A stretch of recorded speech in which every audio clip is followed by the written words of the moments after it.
All right, good evening, everybody, and welcome to tonight's class. So, in this week's Torah portion starts one of the longest narratives in the Torah.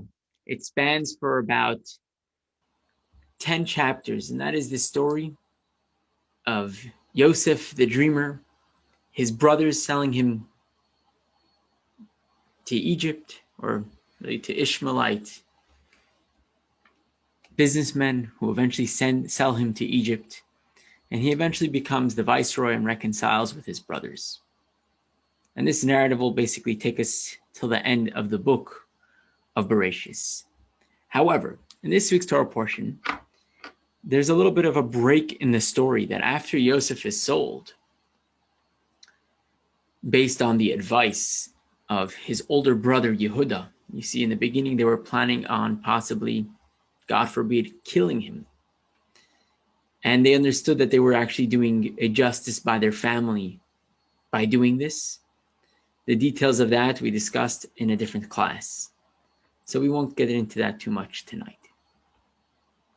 Yehuda advises them that instead of killing Yosef, why don't we just sell him, and like this he'll be out of our lives.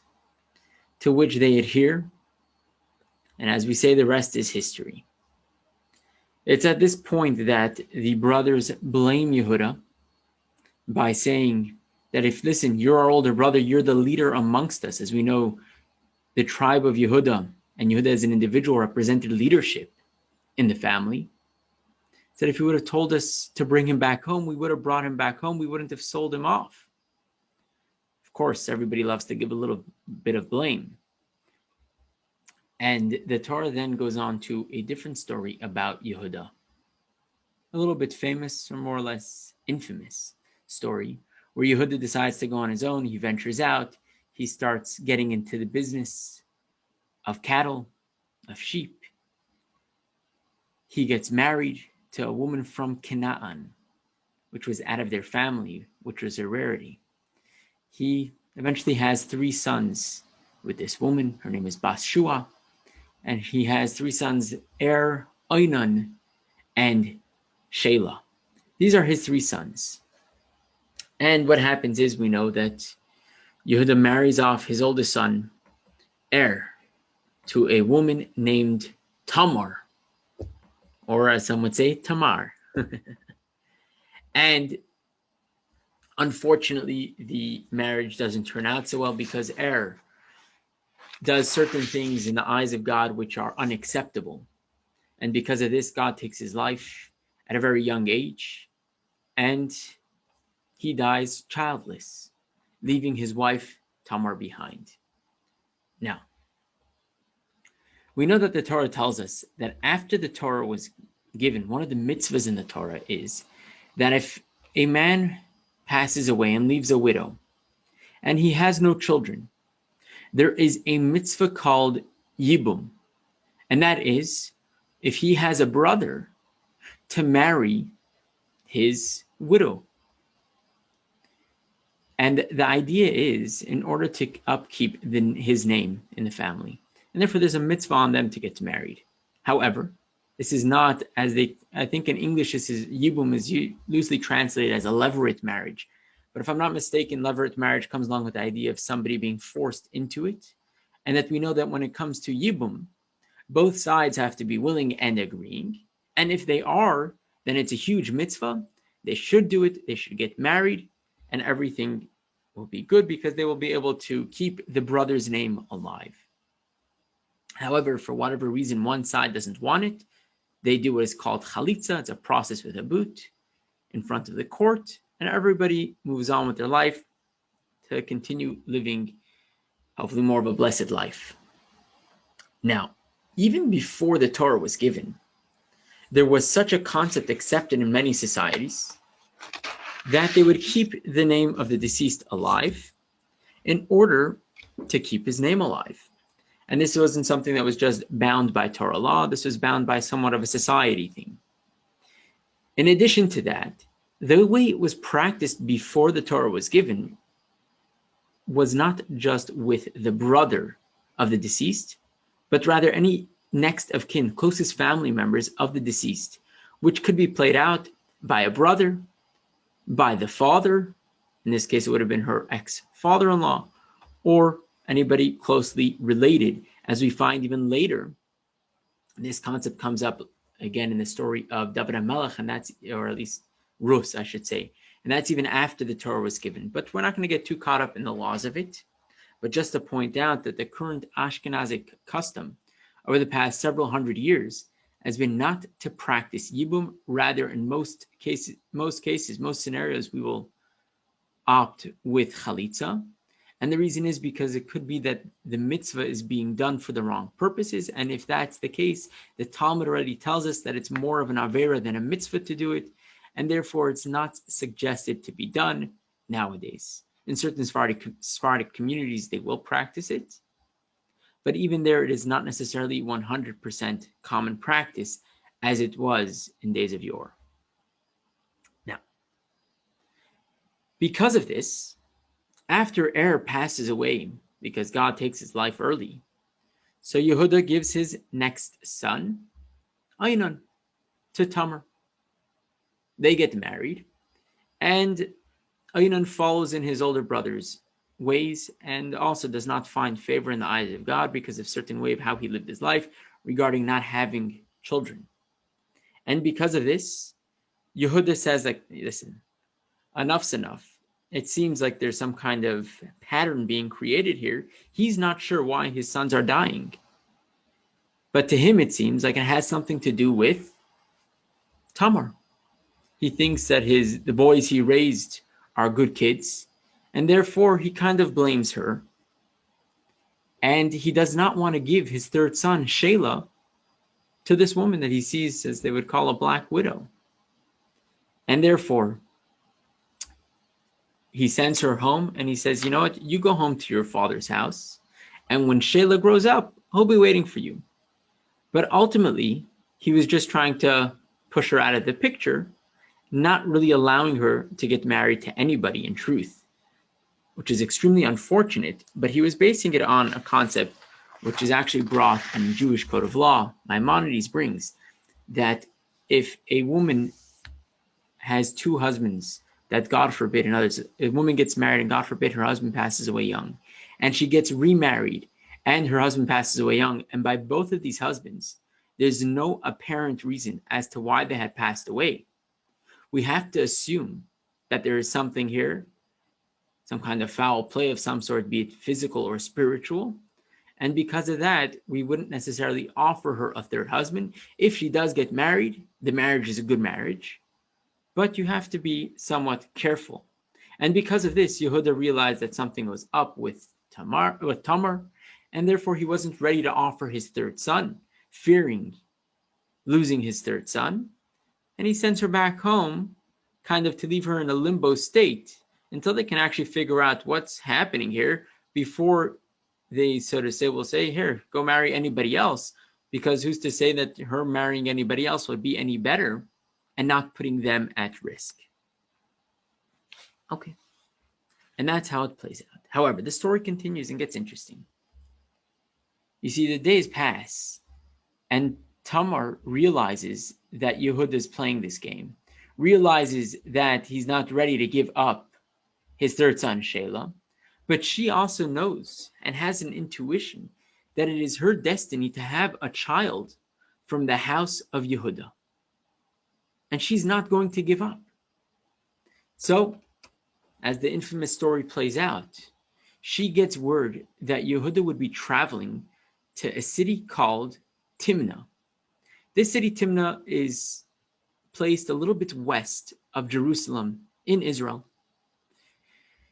And she hears he's coming, as this verse says, that he's coming, that somebody tells Tamar, must have been the community Yenta or something, who says, behold, your father-in-law is going up to Timnah to shear his sheep. He's going along with his friend, another farmer, and Tamar comes up with a great idea. She says, you know what, I'm going to meet Yehuda at the road, but he's not going to recognize me. And she dresses up at the crossing of the road, and she looks like a harlot, like a prostitute. And Yehuda, on the way up to Timnah, as he gets to the city, he meets up with this harlot on the road, and he decides to stop over for the night. At the end of the night, the next morning, Yehuda is going to continue on his way, and he doesn't have what to pay her. So she says, listen, I'm going to take care of my sheep. I'll send you a few sheep as payment. To which she says, how do I know I can trust you? So he leaves with her his staff, his signet ring, and his cord. That's what he leaves with her. And he says, okay, I'll come, I'll pay you, and we'll trade it back. Now, just to clarify a few points. Maybe we don't really appreciate what Yehuda or Tamar did from a moral sense.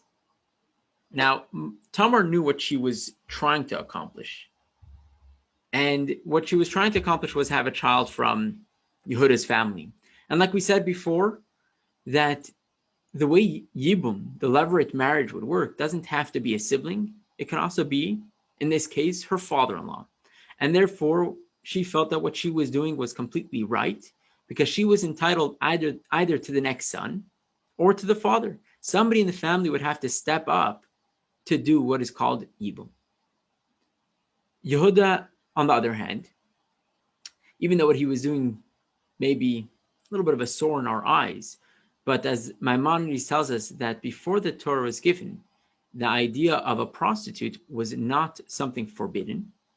And therefore, what Yehuda was doing was not necessarily forbidden from a Torah perspective, maybe from higher standards, and for whatever reason, he got involved in this in the first place, but so it happened. Now, what happens next? Yehuda goes on to do his business, and he realizes he owes her money. He sends his friend, not himself. He sends his friend to go bring the sheep for payment, to retrieve his belongings. And what happens is he can't find the woman that Yehuda described to be sitting at the crossroads of the city. To which his friend returns, says, listen, I couldn't find her. And Yehuda says, you know what? Let's bury it. I don't mind losing my staff, my signet ring, and my cord. I'd rather not make a big deal out of this. I don't need this to be the headlines of the newspaper tomorrow morning of what I was searching for. And okay, she wasn't there. Her loss, I tried paying. Okay, I'll have to forgo my belongings that I left with her.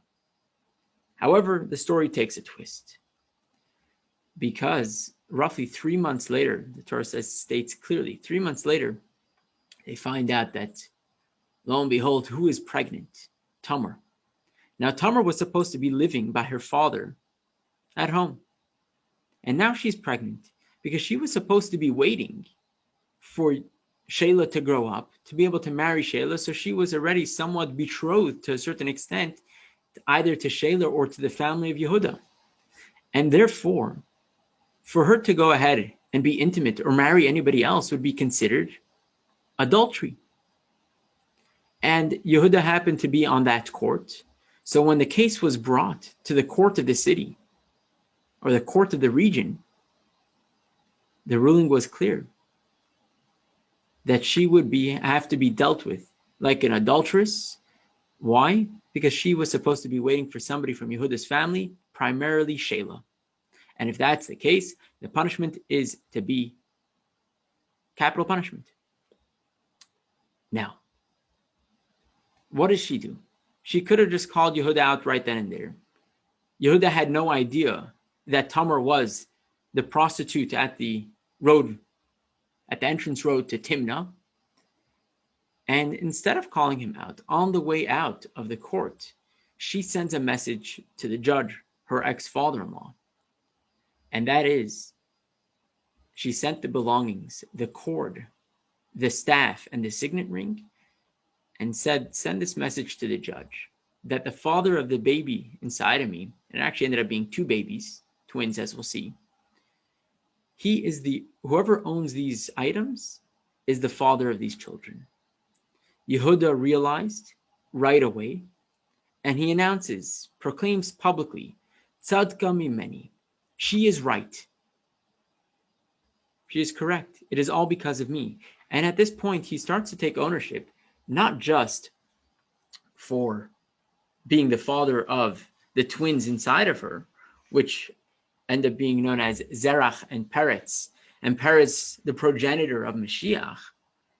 But more than that, he also owns up to the fact that he was holding Shelah back, and that really Tamar was not at fault for what happened to the two older sons, Er and Onan, and he realized that they were at fault and she was the righteous one in the story, and he was wrong for this assumption. All right. Beautiful, or somewhat a beautiful ending, but a very perplexing story. Now we're going to tackle a few ideas of the story. But before we do, to get a better understanding, I want to focus on something interesting. So we said that the story took place in a city called Timnah. Now, Timnah gets mentioned again years later, hundreds of years later. And I want to compare and contrast the way it's mentioned later in the Torah, really not in the books, not in the Torah itself, but in the books of the prophets, and the way it was mentioned here in this story. So let's have a look. See, in the book of Shoftim, it tells us a story of very famous biblical character, Shimshon. Shimshon HaGibor. Shimshon was an extremely powerful individual who saved the Jewish people from the Plishtim, from the Philistines, for years. And even after he passes away, for roughly 40 years, the Philistines are too scared to mess with the Jewish people because of the immense impact that Shimshon had. However, Shimshon also had a few shortcomings during his lifetime, and one of them ultimately led to his downfall, and that was Shimshon traveled down, and it says downwards, to the city of Timnah. And over there he saw a certain woman and he wanted to marry her, and he ends up marrying her. And that is the story of, the famous story of Samson and Delilah, Shimshon and Delilah. And they end up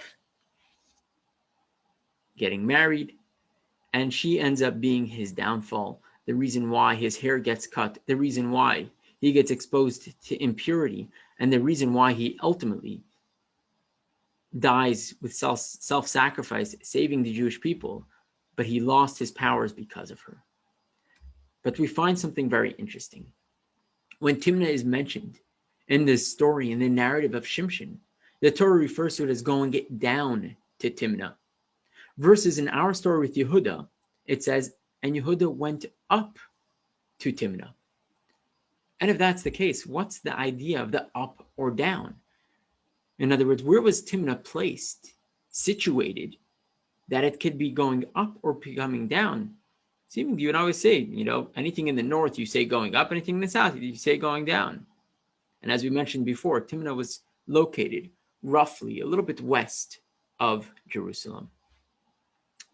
Now, the Talmud itself asks this question. The Talmud in Tractate Sota asks the question, points out the inconsistencies in the verse. And the Talmud right away addresses it from three different perspectives, three different answers. Rabbi Eliezer is the first one who answers it and says, no. When we say up and when we say down in these verses, we're not talking about geographically going up or going down. Rather, that for Yehuda, his journey to Timnah was an ascent, and for Shimshon, his journey to Timnah was a descent. Okay, that's one answer. The second answer given is that there are two cities called Timnah. One you get there by traveling upwards, and one you get there by traveling downwards. And the third answer given by Rav Papa says no. It says that Timnah was a city situated on the slope of a mountain. And because it was situated on the slope of a mountain, it says it just depends on where you're coming from. If you're coming from one direction, you'll be traveling downwards to the city. And if you're coming from the other direction, you'll be coming upwards to the city because it's smack in the middle of a slope of a mountain. Okay. Interesting answers. Let's focus on the first answer for a minute. The first answer is telling us that for Yehuda, his story to Timnah was a beautiful story. It was a story that led to spiritual ascent. Versus Shimshon, his journey to Timnah was a spiritual descent.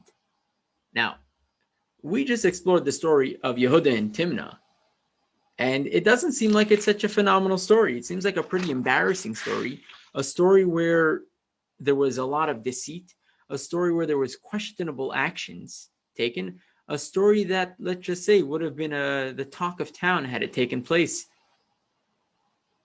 And had it taken place in our times, it would have been all over Twitter, Instagram, Facebook, front page of the New York Times. How can you say that this was a positive story and this is a story of Yehuda's ascent? Okay. So the Gemara itself tackles this idea, and the Gemara right away jumps to it and says as follows. It says that one of the amazing things that we can learn from this story, and one of the heroes of the story, is actually Tamar. Why? Based on Tamar's actions, Rabbi Shimon, the son of Yochai, says as follows: it is better for a person to throw themselves into a fiery furnace than to embarrass another person in public. And we see this from Tamar. We see the way she acted. She could have openly called Yehuda out in court, and nobody would have been able to argue with her. She would have been right. But instead of openly calling Yehuda out, what does she do? She protects his dignity and sends it to him quietly, allowing him to make that decision to own up. And the idea over here is that a true leader never loses sight of the bigger picture by getting caught up in the details. I'll give you an example of this. There is a custom. The custom is that on Friday night and on Shabbos day, before making Kiddush, we cover the chalos, the bread, as not to embarrass them. Not to embarrass the bread. Why? Because bread would have precedence over wine. And because bread is more of a staple food that we all use. And therefore takes precedence. However, because we don't eat on Shabbos until we make Kiddush, so therefore Kiddush takes precedence on Shabbos. But in order not to embarrass the bread, we sort of say we cover the bread while we make the blessing on the wine, and after that we uncover it.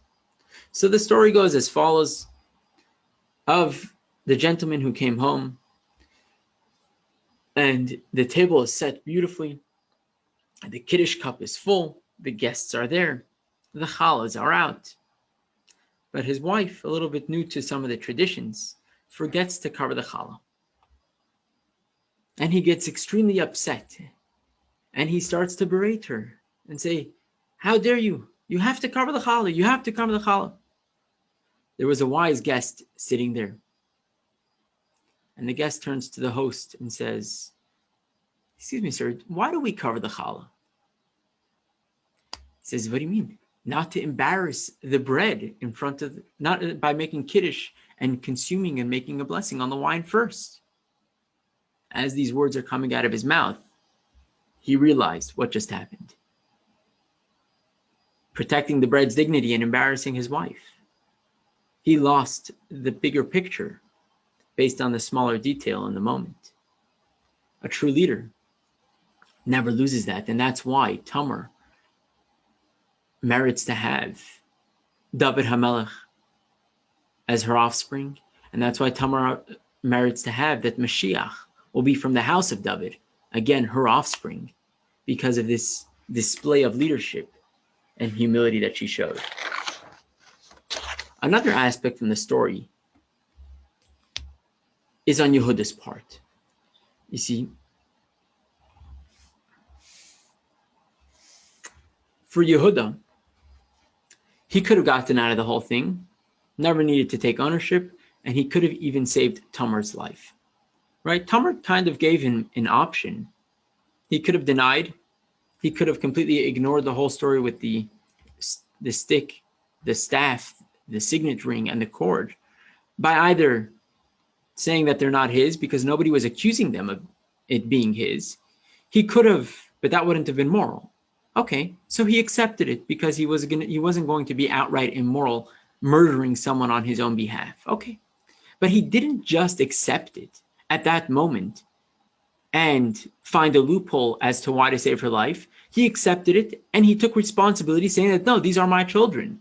He could have covered it up in some one way or another, that he could have saved Tamar's life and saved his own dignity. But he didn't save his own dignity. He owned up to it 100%. But more than that, he didn't just own up in this situation without applying it to himself even further.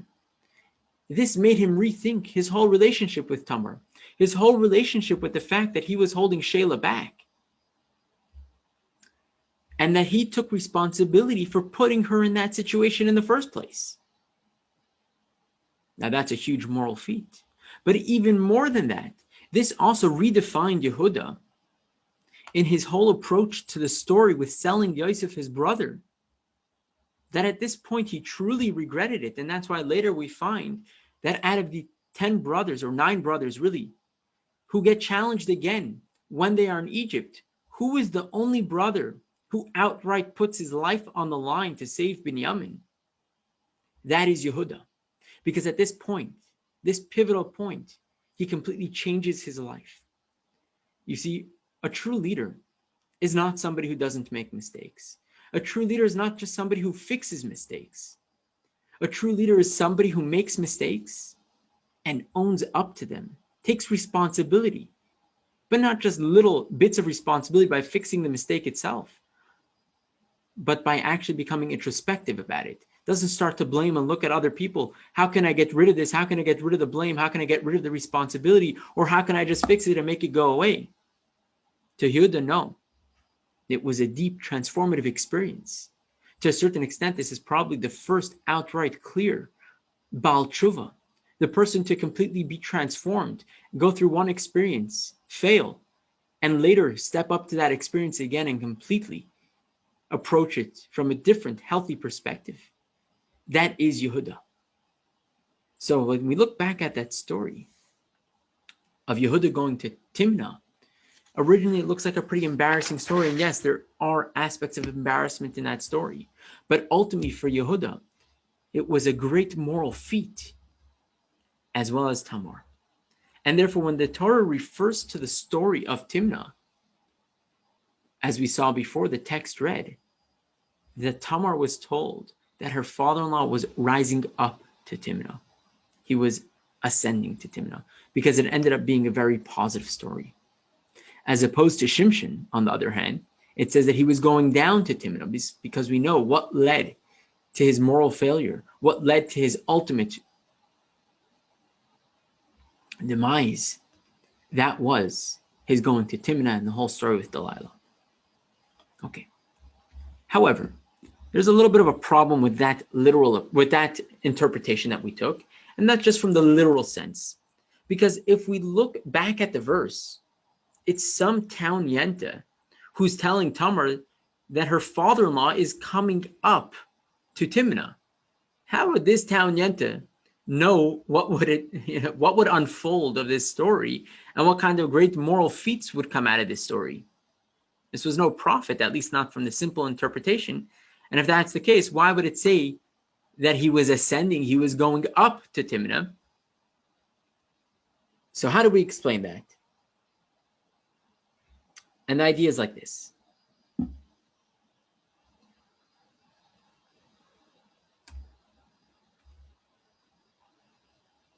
We're going to go with, as Rashi brings as another interpretation, right? Rashi, the French commentary on the Torah, says as follows, very simple, based on the third interpretation we saw from the Gemara, and that is that Timnah was placed in was situated in the slope of the mountain, and therefore, if you were coming from one direction, you were coming downwards. If you're coming from another direction, you were coming upwards.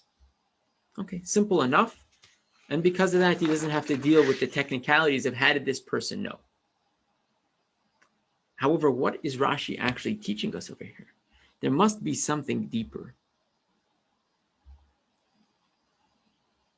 And that is, Timnah is not just the name of a city, but Timnah is a destination. It's a way to approach life. And that is that we all go to Timnah. And Timnah represents the life that we live. And there's only two choices. You're either going up or you're going down. Why? Because Timnah, life, is situated on the slope of a mountain. And we know that on the slope of a mountain, you're either going up or you're going down. You don't stop in the middle of the slope. You stop wherever the mountain plateaus or gives you some kind of flat ground. But when you're on the slope, you're either going up or you're going down. What does this mean? So we're all familiar with the famous verses in Psalms say, who will ascend upon God's mountain and who will stand in his holy place? And that is the idea that serving God, living life in general, and specifically as a Jew, is all about mountain climbing, all about elevating our perspective higher and higher, constantly growing. See, growth is important. As a business person, you want to earn more profits every quarter. As a professional, you want to improve your skills, grow your client base, and take on higher profile projects. Students want to improve their grades. Parents want to improve their parenting. Couples want to improve their relationship. And the same thing is when it comes to overall life, and specifically to serving God. It is all about improving, all about growing, all about ascending that mountain. Because when you grow older, we start to shed our childish paradigms. And as we grow more experienced, we see a broader vision of ourselves and the world around us. We learn not only to take, but to give. And as we climb higher, the thinking person grows to see a panoramic vision of purpose and opportunity to contribute to the world by living a moral life and making the world more of a godly place. Based on that idea, the Lubavitcher Rebbe explains that in order to accomplish growth in life, we can never just stop and be and suffice and be happy with what we did yesterday. Every day there has to be that growth. You have to have that constant growth, be it quantitatively or qualitatively, but there has to be growth, because if we're not moving up, we're moving backwards. Because why? Where are we going? We're all going to Timnah. Timnah is on the slope of a mountain. You're either going up or you're going down. It's kind of like being on a treadmill. On a treadmill, there's no such thing as standing in one place. It's constantly moving. If you stop, you're moving backwards. We have to keep pushing, keep moving forward. Yesterday's accomplishments are not today's. We grow, we get older, we develop. A year in, 2 years in, several years in, life goes on. Growth has to be a continuous process. The moment we stop, we're falling backwards. Now, we see this idea. You see, this story of Yehuda and Tamar, this fascinating story, is always read right around Hanukkah, either the Shabbos before Hanukkah or on Hanukkah itself. And this year we'll be reading it on Hanukkah itself. And we see this idea in the menorah itself. You see, the Gemara tells us that how are we supposed to light the menorah? And really, the Gemara lays out 3 potential options. The base level is 1 candle per household every night, which means the first night 1 candle, the second night 1 candle, the 8th night 1 candle. And it's 1 candle for the entire house. The second option the Gemara gives, and that is the more, what we call the mahadrin, the more beautiful way of fulfilling the mitzvah, the more preferred way, and that is that every single person in the house has 1 candle each night. So if you have 3 people at home, the first night there'll be 3 candles, the second night 3 candles, the third night 3 candles. Every night just going to be 1 candle per person in the house. And then the third option, which is the most preferred way, over here we have a split between Shammai and Hillel, but for clarity purposes, we're just going to go with Hillel, and that is every single night you add in candles, which means the first night you light 1, the second night 2, third night 3, till the 8th night you will have 8 candles. And the basis for that reasoning is because we have a rule, Mailin ba'kodesh ve'ein meridin. When it comes to holiness, we only ascend, we do not descend. And as we only add, we don't subtract. You see, and that's the idea that on Hanukkah, we always add a candle. Even though we saw there's opinions that we can follow, words, we don't have to add a candle every night. We can leave it 1, but the accepted custom across the Jewish world is that every night we add a candle.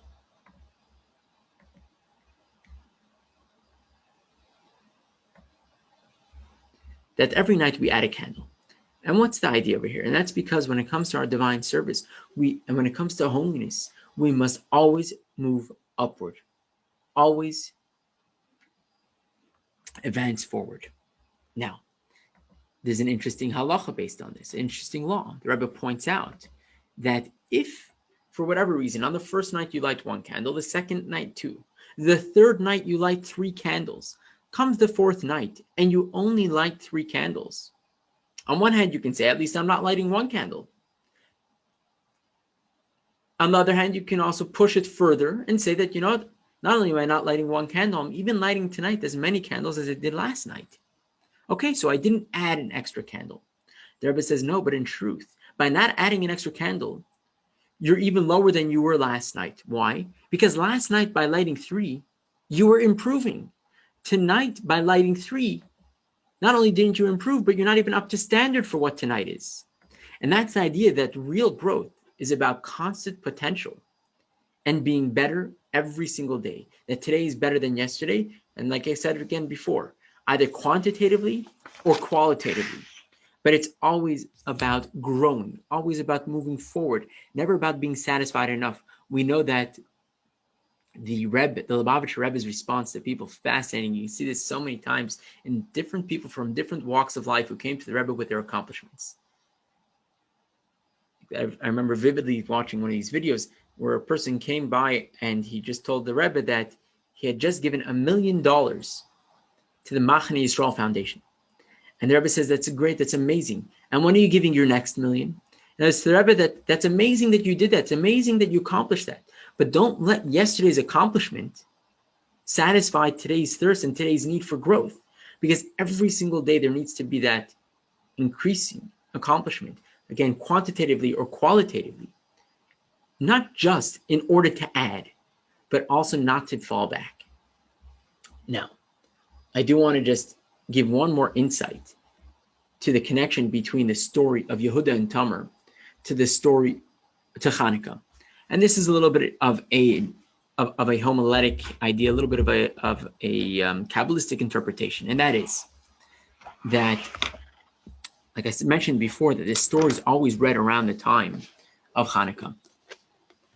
Now, it says in the writings of the Arizal that there's a judgment day that takes place, on Hanukkah. And it's as if we thought that the month of Tishrei itself, with Rosh Hashanah and Yom Kippur and Sukkot and Hoshana Rabbah, that these were days of judgment to conclude the judgment on us for the entire year. So in the works of the Arizal, he writes that Hanukkah is also the time of judgment. And this is the time of judgment that kind of, seals the deal for the year. And he explains like this. So what's the connection between the story of Yehuda and Tamar and the judgment day that takes place on Hanukkah? And it goes as follows. We read before that Yehuda and Tamar meeting up in Timnah. Right? They meet up in Timnah. They live together, they're intimate. And then 3 months later, they find out that she's pregnant. And that's when she's ruled by the court to be killed, capital punishment. And that's when Yehuda admits that the baby is his. And ultimately, she is saved. It says like this. On Rosh Hashanah Yom Kippur, the Jewish people, we stand in shul. And what happens is, we ask Hashem for what we need. Hashem grants us. Hashem tells us this. I'm going to decree everything for you in your honor and your good for the year. Everything's going to be fine. The year develops. The holidays are over. The winter starts. And unfortunately, we don't stay as pristine as we were standing in shul. We get distracted by one thing, distracted by another, to the point where we're, so to say, impregnated by many foreign concepts, foreign desires, foreign lusts and attractions. We're no longer that same Jew that was standing in shul on Rosh Hashanah and Yom Kippur. At least not externally. So comes Hanukkah, and Hashem sits down to judge us and says, you're pregnant. And you're pregnant from a foreign person because you're not pregnant from me, Hashem says. You're pregnant for foreign substances, foreign concepts. And Hashem says, there's only one decree to be made, and that's not a positive one. And as we're being carried out, Hashem sees the staff the signet ring, and the cord. What does that represent? The cord represents the wick of the menorah. The signet ring represents the cruse of oil with the signet ring of the high priest that the oil of our menorah represents. And the staff represents the Jewish wandering. And we say to Hashem, we may be, so to say, we may have been impregnated by foreign concepts and ideas and by distractions, but you should know it's only skin deep. Deep down, our truth, the person who we really yearn for, is you, Hashem. And the proof is, look what we're doing. We're lighting the menorah. Over 2,000 years, 2,200 years after the story of Hanukkah, the wandering and the suffering that the Jewish people had gone through. But look at the commitment that we have to you. And that's when Hashem gives us that good judgment. Hashem takes ownership and eventually will give us Shelah, representing the idea of Mashiach. And may Hashem ultimately give us that Mashiach. And that's the idea, that Mashiach may come now. Mirz Hashem, Mashiach will come now. But the idea is that the person may say, but how can Mashiach come now? Look at the Jewish people. Can you compare us to our ancestors? Can you compare us to other generations of commitment? Can you compare us of accomplishments to others? And the answer is yes. Look how committed we are, even though we may get distracted at times. But look what we've been through. Look at the staff. Look at the thousands of years of suffering and wandering. Look at the signet ring and this cord, the commitment that we have to Hashem, no matter what happens. And in the merit of that, may Hashem bring Mashiach speedily now.